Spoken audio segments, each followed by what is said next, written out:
दोस्तों आज की इस वीडियो में हम बात करने वाले हैं कि हम स्टेट बैंक ऑफ इंडिया में खाता खोलने के लिए अपना अकाउंट ओपनिंग फॉर्म कैसे भर सकते हैं। दोस्तों हम जब भी बैंक में खाता खोलने के लिए ऑफलाइन अपना फॉर्म भरते हैं तो हमें बहुत ही सावधानी से अपना फॉर्म भरना पड़ता है। अगर हम उसमें एक भी मिस्टेक कर देंगे तो हमारा फॉर्म रिजेक्ट हो जाएगा और हमें बार बार अपना फॉर्म भरना पड़ेगा। तो आज मैं आपको पूरा प्रोसेस दिखाने वाला हूं कि कहां आपको मोबाइल नंबर लिखना है, कहां पर फोटो लगाना है, कैसे आपको साइन करने हैं, जिससे आपको फॉर्म भरने में ज़रा सी भी दिक्कत ना हो।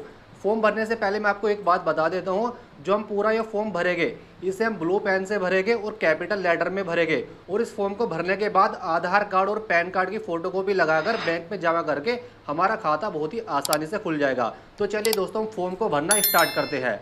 सबसे पहले दोस्तों हमें इस तरीके से फॉर्म मिल जाएगा। मैं आपको फॉर्म दिखा देता हूँ। एक पेज ये है, फिर नेक्स्ट पेज हमको इस तरीके से मिलता है और अगला पेज हमारा ये है और इससे बाद में यहाँ पर हमको एक KYC का फॉर्म मिलता है। तो हम सभी चीज़ें स्टेप बाय स्टेप सीखने वाले हैं। तो सबसे पहले हम आ जाते हैं पेज नंबर 1 पे। तो सबसे पहला काम आपको क्या करना है, यहाँ पर लिख रहा है ब्रांच नेम। तो ब्रांच नेम आपको जो भी हो वो यहाँ पर डाल देंगे जहाँ पर भी आप खाता खुलवाना चाहते हैं। हमने यहाँ पर ब्रांच नेम डाल दिया है, लेकिन मैंने यहाँ पर हाइड करके डाला है क्योंकि किसी की भी पर्सनल डिटेल दिखाना यूट्यूब की कम्युनिटी गाइडलाइन के खिलाफ है। उसके बाद यहाँ पर हमको डेट का ऑप्शन मिलता है। तो यहाँ पर आपको वो डेट डालनी है जिस दिन आप फॉर्म अपनी ब्रांच में जमा करेंगे। उसके बाद अगर आपको ब्रांच कोड पता हो तो ब्रांच कोड आपको डाल देना है, नहीं तो आप इसे खाली भी छोड़ सकते हैं। उसके बाद आपसे पूछा जाता है एप्लीकेशन टाइप, यानी एप्लीकेशन न्यू है या कुछ अपडेट करना चाहते हैं। तो हमको नया खाता खोलना है तो हम न्यू पे टिक कर देते हैं। अब आ जाता है यहाँ पर ए वाले ऑप्शन में पर्सनल डिटेल डालने का ऑप्शन। तो सबसे पहले यहाँ पर आपको नाम डालना है कैपिटल लेटर में। हमने यहाँ पर उदाहरण के तौर पर ABC डाल दिया है। अगर आपको कोई सरनेम है तो यहाँ पर स्पेस देकर यहाँ पर आप अपना सरनेम या मिडिल नेम भी डाल सकते हैं। उसके बाद आपकी जो भी डेट ऑफ बर्थ हो यहाँ पर डेट ऑफ बर्थ फिल करेंगे। हमने यहाँ पर डाला है 1 जनवरी। उसके बाद यहाँ पर हमने इसे हाइड कर दिया है। उसके बाद यहाँ पर आपको जेंडर सेलेक्ट करना है कि आप मेल हो या फीमेल हो या थर्ड जेंडर हो। उसके बाद आपको मैरिटल स्टेटस डालना है कि आप शादीशुदा हो या अनमैरिड हो। उसके बाद यहाँ पर हमको ऑप्शन मिलता है फैमिली मेंबर का नाम डालने का। आप फादर नेम डालना चाहते हैं, मदर नेम डालना चाहते हैं या पति या पत्नी का नाम डालना चाहते हैं। हमने फादर पे टिक किया है और उसके बाद यहाँ पर हम अपने आधार कार्ड के अकॉर्डिंग अपना फादर नेम डाल देंगे। अगर उनका भी कोई सरनेम है तो यहाँ पर आप फिल कर देंगे। उसके बाद यहाँ पर ऑप्शन है 7वें नंबर पर नेम ऑफ गार्जियन। अगर आपके फादर या मदर नहीं है या हस्बैंड नहीं है तो आप किसी भी गार्जियन का नाम डाल सकते हैं। उसके बाद 8वें नंबर पर ऑप्शन मिलता है नेशनलिटी का, यानी आपकी कंट्री कौन सी है। तो यहाँ पर हम इंडियन पर क्लिक कर देते हैं और यहाँ पर इंडिया का नाम डाल देते हैं। उसके बाद आपसे पूछा जाता है आपका ऑक्यूपेशन, यानी आप क्या काम करते हैं। यहाँ पर अलग अलग ऑप्शन आपको देखने के लिए मिल जाएंगे। अगर आपकी सरकारी नौकरी हो, स्टेट गवर्नमेंट में, सेंट्रल गवर्नमेंट में है तो यहाँ पर आप सेलेक्ट करेंगे। अगर प्राइवेट कंपनी में काम करते हैं तो प्राइवेट सेक्टर पे क्लिक कर देंगे। लेकिन अगर आप एक स्टूडेंट है या हाउसवाइफ है या आप अपना खुद का कोई काम करते हैं तो यहाँ पर बिजनेस वाला ऑप्शन मिलेगा। हम खुद का अपना काम करते हैं तो यहाँ पर हमने लिख दिया सेल्फ एम्प्लॉय पे टिक कर दिया है। और सेल्फ एम्प्लॉय में हमारा काम किस तरीके का है, हम एक लेबर पर्सन है यानी एक मजदूरी टाइप का हम काम करते हैं, तो वो यहाँ पर हमने फिलअप कर दिया है। उसके बाद आपसे पूछा जाता है 11वें नंबर पर ऑर्गेनाइजेशन का नाम। आपका कोई ऑर्गेनाइजेशन का नाम नहीं है, आप खुद का काम करते हैं तो आप इसे यहाँ पर खाली छोड़ देंगे।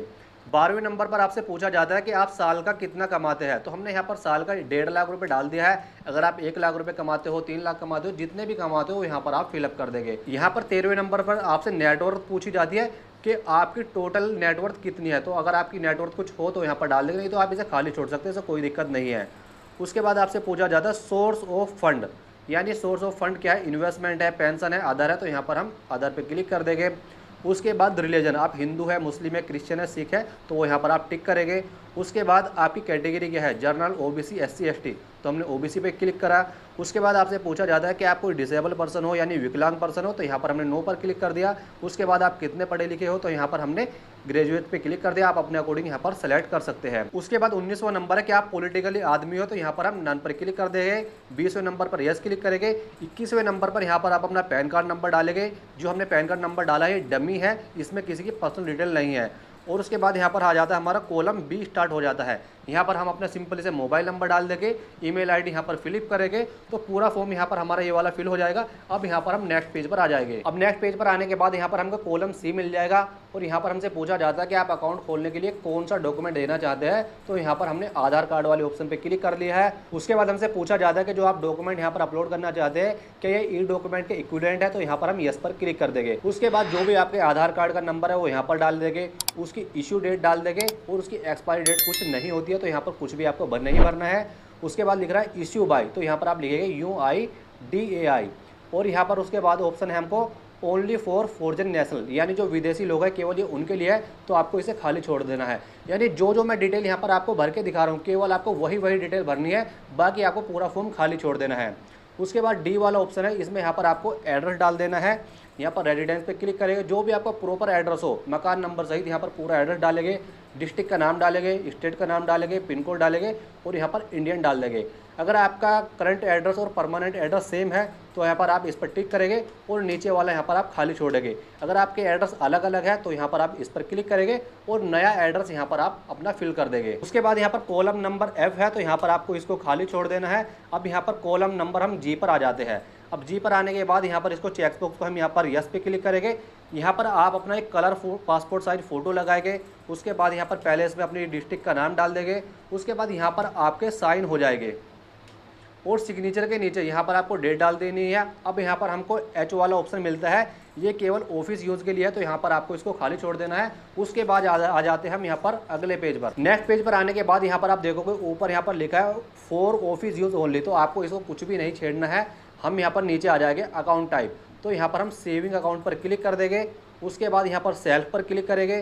सेल्फ पर क्लिक करने के बाद यहाँ पर आपसे पूछा जाता है कि आपको ATM कार्ड चाहिए या पासबुक चाहिए या यहाँ पर आपको चेकबुक चाहिए, तो ये चीज़ें यहाँ पर आपसे पूछी जाती है। हमने यहाँ पर इसे यस पे क्लिक किया ATM पे। उसके बाद फिजिकल ATM हमें को चाहिए और रुपए वाला ATM कार्ड यहाँ पर हमको चाहिए। उसके बाद पूछा जाता है कि आपको चेकबुक चाहिए, तो यहाँ पर यस पे क्लिक करेंगे और यहाँ पर लिखा फर्स्ट एप्लीकेंट और सेकंड एप्लीकेंट। अगर हमको सिंगल अकाउंट खुलवाना है यानी एक ही पर्सन का अकाउंट खुलवाना है तो यहाँ पर हम फर्स्ट पे क्लिक करेंगे। अगर आपको जॉइंट खुलवाना है तो यहाँ पर फर्स्ट और सेकंड का ऑप्शन इसलिए यहाँ पर आपको दिया गया है। उसके बाद यहाँ पर सर्विस है नेट बैंकिंग की, SMS बैंकिंग की, तो यहाँ पर इन सभी पर यहाँ पर आप यस कर देंगे। उसके बाद जो नीचे का पूरा फॉर्म है इसको यहाँ पर आपको ऐसे ही छोड़ देना है, इसमें यहाँ पर आपको कुछ भी नहीं करना है। अब यहाँ पर हम दोबारा से अगले पेज पर यहाँ पर आ जाते हैं। अब यहाँ पर हमको नेक्स्ट पेज में क्या क्या चीज़ें भरनी है वो भी मैं आपको यहाँ पर दिखा देता हूँ। अगले पेज में आने के बाद यहाँ पर आप जाएंगे F वाले कॉलम पे। F वाले कॉलम पे यहाँ पर आपको नॉमिनी की डिटेल डालनी है। नॉमिनी का मतलब है अगर ऊपर वाला ना करे, आपकी डेथ हो जाए, तो उसके बाद आपके पैसों का या आपके अकाउंट का मालिक कौन होगा। उसे आप अपने पिताजी को भी बना सकते हैं, अपनी वाइफ को या अपनी माता को या अपने भाई को, जिसको भी आप बनाना चाहते हो उसको बना सकते हैं। तो सबसे पहले तो यहाँ पर आप अपना नाम डालेंगे। उसके बाद जो नॉमिनी का नाम है वो यहाँ पर आ जाएगा जहाँ मैंने XYZ लिखा है। चेक बॉक्स में क्लिक कर देंगे और यहाँ पर अकाउंट नंबर पूछा जाता है, तो यहाँ पर हमको अकाउंट नंबर डालना है नॉमिनी का, क्योंकि आपकी डेथ के बाद जो पैसा मिलेगा वो सीधा उसके अकाउंट में यहाँ पर पहुँच जाएगा। उसके बाद यहाँ पर सीधा नॉमिनी का नाम डालना है, नॉमिनी का पूरा एड्रेस आ जाएगा, नॉमिनी का मोबाइल नंबर, उसकी उम्र क्या है और नॉमिनी की डेट ऑफ बर्थ क्या है, ये सब चीज़ें यहाँ पर आपको फिलअप कर देनी है। उसके बाद जो नीचे वाला कॉलम है यहाँ पर इसको आपको खाली छोड़ देना है। अब बात आती है साइन की। अगर आप दोस्तों सिग्नेचर करते हैं, पढ़े लिखे हैं, तो यहाँ पर आप अपना साइन करेंगे, यहाँ पर भी आपका साइन होगा। अगर आप दोस्तों पढ़े लिखे नहीं है तो फिर आपको 2 गवाह के यहाँ पर सिग्नेचर कराने हैं और उनकी डिटेल यहाँ पर आपको फिल करनी है। ये उस केस में है जिन लोगों का अंगूठा लगता है, तो यहाँ पर आप गवाह किसी दोस्त को, भाई को, किसी को भी बना सकते हैं। उसके बाद नीचे ऑप्शन आ जाता है सिग्नेचर का, तो यहाँ पर आप फिर साइन करेंगे और यहाँ पर भी आपका साइन यहाँ पर हो जाएगा। अब यहाँ पर नीचे आएंगे, नीचे आने के बाद जी वाला कॉलम यहाँ पर हमको मिलेगा, तो यहाँ पर भी आपके साइन हो गए और इस वाली जगह भी यहाँ पर आपके साइन हो गए। अब दोस्तों यहाँ पर हम नेक्स्ट पेज पर आ जाते हैं। तो नेक्स्ट पेज पर यहाँ पर कुछ आपको इस तरीके से देखने के लिए मिलता है टर्म कंडीशन। तो यहाँ पर आपके साइन हो गए, यहाँ पर भी साइन हो गए, आपके टर्म कंडीशन के यहाँ पर भी साइन हो गए। और नीचे जो डिटेल लिखी है एक्नॉलेजमेंट, तो यहाँ पर आपको इसको खाली छोड़ दें, इसमें कुछ भी नहीं करना है। अब हम अगला पेज यहाँ पर ओपन कर लेते हैं। अगला पेज ओपन करने के बाद यहाँ पर हमको कुछ इस तरीके से यहाँ पर टर्म कंडीशन यहाँ पर हमको देखने के लिए मिल जाएगी, यानी पूरा फॉर्म यहाँ पर हमको इस तरीके से मिलेगा। तो यहाँ पर आपको इसमें भी कुछ नहीं करना है। फिर हम यहाँ पर आ जाते हैं अगले पेज पर। अगले पेज पर दोस्तों यहाँ पर आप देखोगे इस तरीके से दोस्तों हमें फॉर्म मिलेगा, फॉर्म 60।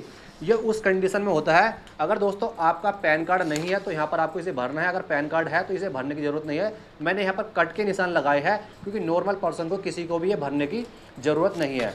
तो मैं यहाँ पर नेक्स्ट पेज ओपन करूँगा तो नेक्स्ट पेज यहाँ पर आप देखोगे हमारा पूरा फॉर्म दोस्तों यहाँ पर पूरा हो जाएगा।